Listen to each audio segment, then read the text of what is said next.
8월 21일 연중 제21주일입니다. 루카가 전한 거룩한 복음입니다. 그때 예수님께서는 예루살렘으로 여행을 하시는 동안 여러 고을과 마을을 지나며 가르치셨다. 그런데 어떤 사람이 예수님께 주님, 구원받을 사람은 적습니까? 하고 물었다.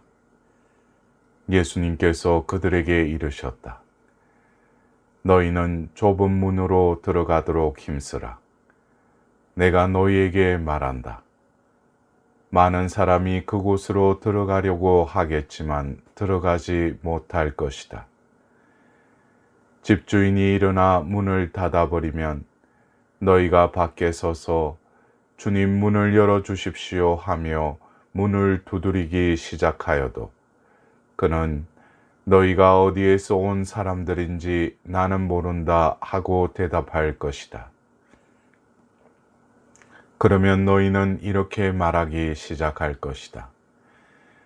저희는 주님 앞에서 먹고 마셨고 주님께서는 저희가 사는 길거리에서 가르치셨습니다. 그러나 집주인은 너희가 어디에서 온 사람들인지 나는 모른다. 모두 내게서 물러가라. 불의를 일삼는 자들아 하고 너희에게 말할 것이다. 너희는 아브라함과 이삭과 야곱과 모든 예언자가 하나님의 나라 안에 있는데 너희만 밖으로 쫓겨나 있는 것을 보게 되면 거기에서 울며 이를 갈 것이다. 그러나 동쪽과 서쪽, 북쪽과 남쪽에서 사람들이 와 하나님 나라의 잔치상에 자리 잡을 것이다. 보라, 지금은 꼴찌지만 첫째가 되는 이들이 있고 지금은 첫째지만 꼴찌가 되는 이들이 있을 것이다. 사랑하는 형제 자매 여러분, 오늘은 연중 제21주일입니다. 모든 종교의 주요 관심사는 구원입니다. 또한 종교인들의 관심은 누가 구원받을까입니다. 묵시록을 오해한 어떤 종교는 구원받을 사람의 숫자가 정해졌고 자기들 종파에 속해야 구원받는다고 주장들 합니다. 과연 구원받을 사람은 몇 명이나 될까요? 오늘 복음에서 예수님의 제자들도 주님, 구원받을 사람은 적습니까? 라고 예수님께 여쭙니다. 그러나 예수님께서는 동문서답을 하십니다. 구원받을 사람의 숫자에 대한 질문에 좁은 문으로 들어가도록 힘쓰라라고 구원을 위한 태도를 이루십니다. 구원받고 싶으면 쓸데없이 숫자에 현혹되지 말고 다만 있는 힘을 다하여 좁은 문으로 들어가도록 노력하라는 말씀입니다. 여기서 구원받을 사람을 물어보는 동사의 시제는 미래형으로서 지레짐작으로 앞날을 염려하는 질문이었습니다. 이에 예수님께서 힘쓰라라고 답하신 동사의 시제는 현재형입니다. 미래의 구원을 미리 걱정할 일이 아니라 좁은 문으로 들어가도록 지금 여기서 힘을 쓰는 태도를 당부하십니다. 우리를 구원에 이르게 하는 좁은 문이란 무엇일까요? 좁은 문이란 통과하기 힘들고 불편하기 때문에 많은 사람들이 포기하는 문일 것입니다. 자신의 이익을 쫓아 쉽고 편하게 살려는 것이 사람의 본성인데 그것이 누구나 다 찾는 넓은 문입니다. 이에 반해 좁은 문이란 자신이 불편해도 타인을 먼저 생각하고 견디기 힘든 상황에서도 그 속에 하나님의 계획이 있으려니 믿고 묵묵히 희생하는 삶입니다. 성녀 마더 데레사 수녀님께게 기자들이 물었습니다. 캘커타에서만도 매일 수천 명씩 죽어가는데 단 몇 명 돌보는 일이 무슨 소용이 있겠습니까? 이에 수녀님은 차분히 대답하였습니다. 나는 큰 일을 할 능력이 없습니다. 큰 사랑으로 작은 일을 할 뿐입니다. 거창한 큰 일이 아니라 작은 일이라도 큰 사랑으로 실행하는 길이 좁은 문으로 가는 길이 아닐까요? 왜 좁은 문으로 가야 합니까?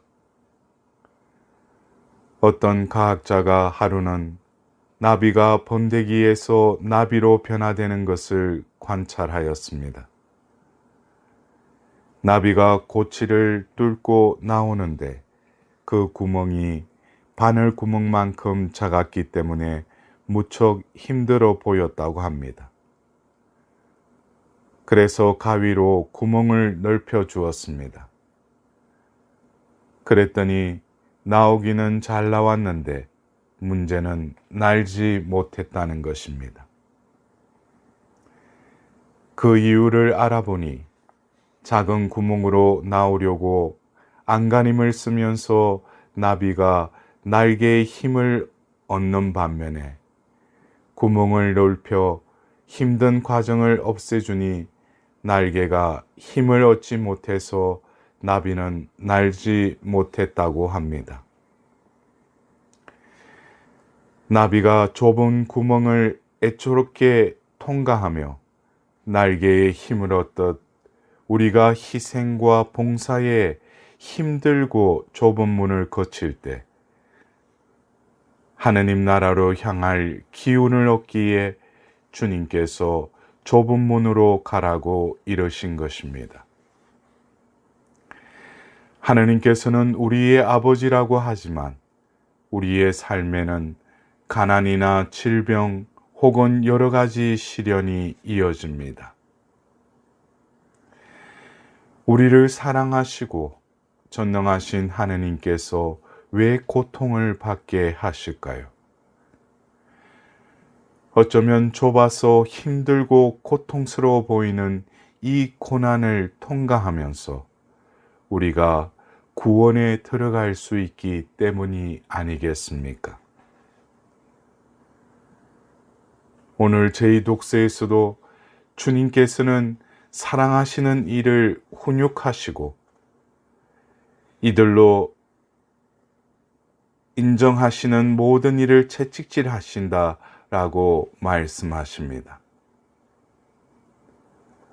하나님께서는 우리를 당신의 자녀로 인정하시기에 구원에 합당한 자로 변화되기를 원하시는 것입니다.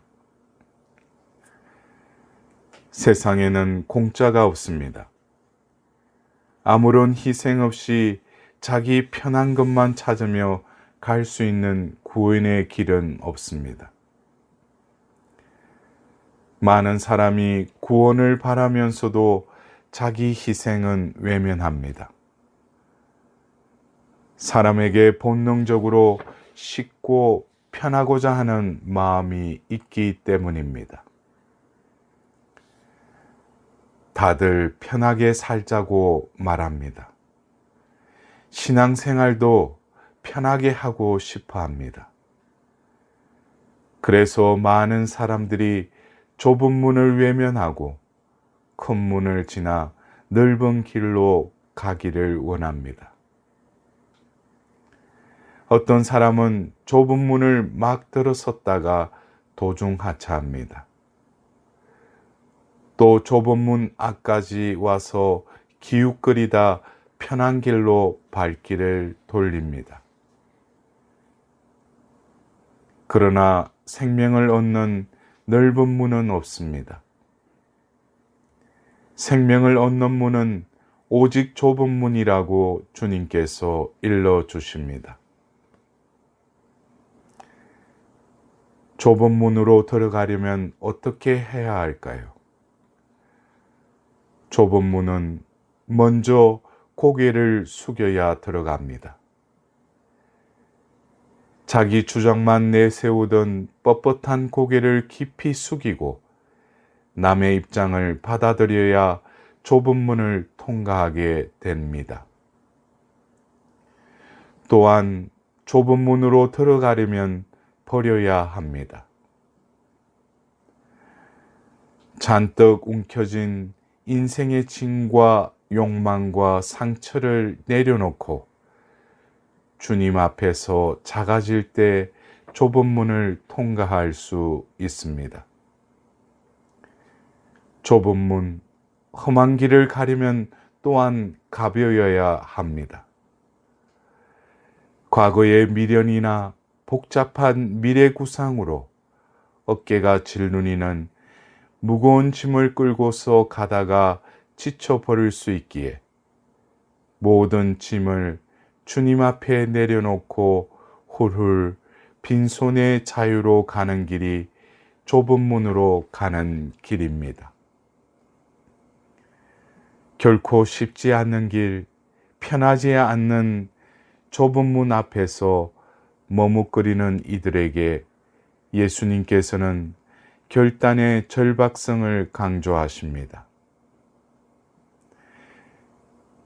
집주인이 일어나 문을 닫아버린 다음에는 아무리 졸라도 안에 들어갈 수 없다고 이르십니다. 첫째가 꼴찌가 되리라는 말씀으로 세상에서 큰 문을 통해 잘 나가는 사람이 하느님 앞에서는 꼴찌일 수 있음을 경고합니다. 같은 맥락에서 주님은 문이 닫힌 후 주님 앞에서 먹고 마셨고 주님께서는 저희가 사는 길거리에서 가르치셨습니다 하고 애원해 보았지만 너희가 어디서 온 사람들인지 나는 모른다. 모두 내게서 물러가라 하시리라는 경고를 주십니다. 하느님 나라의 입장은 누구에게도 보장되어 있지 않습니다. 희생과 봉사 등 신앙의 실천 없이 단순히 신자라는 사실, 오래 성당에 다닌 것 등의 기득권은 하느님 나라에 통하지 않기에 매일 좁은 문을 향해 가지 않으면 안 된다는 말씀인 것입니다. 사랑하는 형제 자매 여러분, 혹 편안하게 쉽게 신앙생활을 하고 싶은 마음이 들게 되면 내가 좁은 문에서 멀어지고 있다라고 생각하고 바로 그때 정신을 차려야 합니다. 지금 우리가 가는 길이 좁고 힘들고 고통스럽다면 이제 바로 구원으로 향하는 좁은 문이려니 하고 주님께 의탁해야 할 때인 것입니다. 이번 한 주간도 오늘 우리가 들은 바오로 사도의 그 말씀을 마음에 새기며 살아가도록 합시다.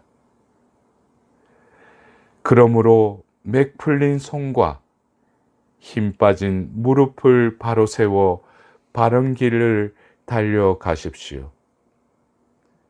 그리하여 절렁거리는 다리가 접질리지 않고 오히려 낫게 하십시오.